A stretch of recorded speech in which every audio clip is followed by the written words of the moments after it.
Hello everyone, welcome back. आज मैं आप लोगों के लिए बिल्कुल मुंह में घुल जाने वाली बिना फ्राई किए हुए मलाई कोफ्ता की रेसिपी लेके आई हूँ। जो लोग फ्राई किए हुए चीज़ अवॉइड करते हैं तो उनके लिए ये रेसिपी बिल्कुल परफेक्ट है। तो चलिए रेसिपी स्टार्ट करते हैं। तो यहाँ पर मैंने पानी गर्म होने के लिए रख दिया है। अब उसमें प्याज डाल देंगे, 2 छोटे साइज़ के, जिसको मैंने स्लाइस करके कटा हुआ है प्याज को। आप 3 बड़े साइज़ का टमाटर, तो वो भी बड़े बड़े पीसेस में काट लिया है, तो वो डाल दिया है। अब अदरक लिया है, हरी मिर्च लिया है और लहसुन लिया है। तो लहसुन मैंने 6 से 7 लिया है और 2 इंच का अदरक लिया है। आप 10 से 12 काजू ले लेंगे और काजू को भी एक साथ डाल देंगे। अब उसमें 1/4 टीस्पून नमक डाल देंगे और नमक डाल के सारी चीज़ों को मिक्स कर लेंगे और मिक्स करके कम से कम 5 से 7 मिनट तक बॉईल होने के लिए रख देंगे, ताकि जो प्याज और टमाटर है वो सॉफ्ट हो जाए। आप यहाँ पर मैंने 200 ग्राम पनीर लिया है, तो पनीर को ग्रेट कर लेंगे। पनीर को अच्छी तरह से कद्दूकस कर लेने के बाद हाथों की मदद से कम 5 से 7 मिनट तक मसल लेंगे, ताकि जो पनीर है वो फैट्स रिलीज़ कर दे और जो पनीर है वो सॉफ्ट बन जाए। तो ये देखिए, हथेली की मदद से पनीर को मैंने बहुत ही अच्छी तरह से नीट कर लिया है। अब उसमें आधा टुकड़ा आलू लिया है और आलू को भी कद्दूकस करके डाल लेंगे। आप आलू की जगह कॉर्नफ्लावर भी डाल सकते हो, 2 से 3 टेबलस्पून। आप आलू को डालने के बाद 1 टीस्पून जीरा पाउडर, 1 टीस्पून धनिया पाउडर, 1 टीस्पून लाल मिर्च पाउडर और हाफ टीस्पून मैंने हल्दी पाउडर डाल दिया है और साथ में धनिया पत्ती भी डाल दिया है। अब साथ में हाफ टीस्पून नमक डाल देंगे और नमक डाल के सारी चीज़ों को अच्छी तरह से मिक्स कर लेंगे और मिक्स करके दोबारा 30 सेकेंड के लिए नीट कर लेंगे, ताकि जब सारी चीज़ें हैं वो बहुत ही अच्छी तरह से मिक्स हो जाए। आप टिक्की तैयार कर लेंगे और तैयार करके सप्ता कर लेंगे।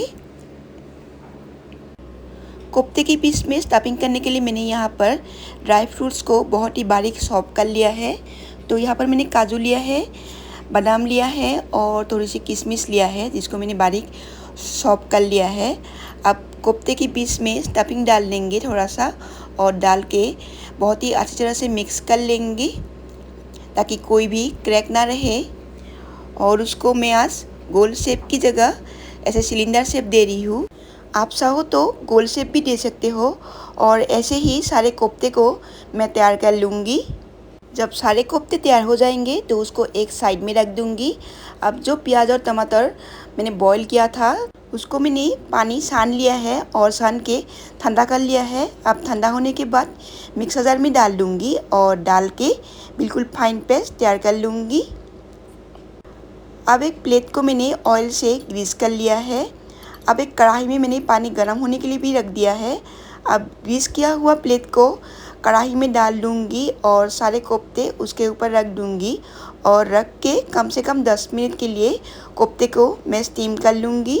कोफ्ते डालने के टाइम आप गैप रखिएगा, ताकि कोफ्ते को फूलने के लिए जगह मिल जाए। अब दूसरी तरफ मैंने एक पैन में ऑयल डाल दिया है और साथ में थोड़ा सा बटर भी डाल दूँगी।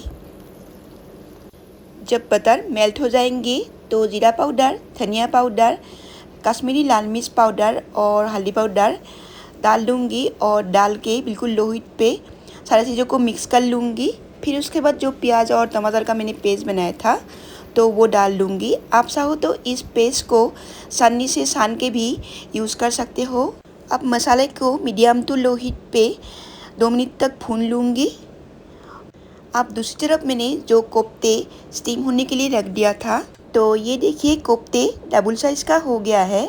अब गैस को ऑफ कर दूँगी और कोफ्ते को ठंडा होने के लिए रख दूँगी। अब जो मसाला है उसमें अपने टेस्ट के अकॉर्डिंग नमक डाल दूँगी और साथ में 1 टेबलस्पून के करीब कसूरी मेथी डाल दूँगी और डाल के सारी चीज़ों को मिक्स कर लूँगी। मिक्स करने के बाद 2 मिनट के लिए ढक दूँगी, ताकि जो मसाला है वो ऑयल रिलीज़ कर ले। तो 2 मिनट के बाद ढक्कन निकाल के दोबारा मिक्स कर लूँगी और 1 कप के करीब गर्म पानी डाल दूँगी। तो मैंने जो पनीर बनाया था वो घर में बनाया था, तो इसलिए पनीर का पानी बचा हुआ था, तो मैंने वो पनीर का पानी ही ग्रेवी में डाल दिया है। अब सारी चीज़ों को मिक्स कर लूँगी और ढक के कम से कम 10 मिनट के लिए कुक कर लूँगी। अब जो मैंने कोफ्ते बनाया था तो वो ठंडी हो गई है, तो गरम गरम ये कोफ्ते को हाथ मत लगाइए क्योंकि तब बहुत नरम होती है, टूट जाएंगे। और ये ठंडा होने के बाद हल्का सा टाइट हो जाती है, तो तब आप आराम से हैंडल कर सकते हो।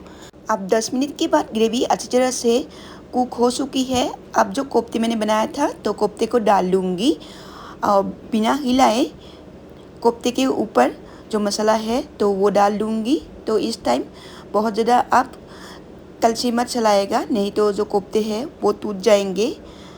अब कोफ्ते डालने के बाद दोबारा 2 मिनट तक कुक कर लूँगी और आखिर में 1 टीस्पून के करीब गरम मसाला पाउडर डाल लूँगी और डाल के बहुत ही हल्के हाथों से मिक्स कर लूँगी। अब गैस को ऑफ कर दूँगी और ऑफ करने के बाद धनिया पत्ती डाल लूँगी।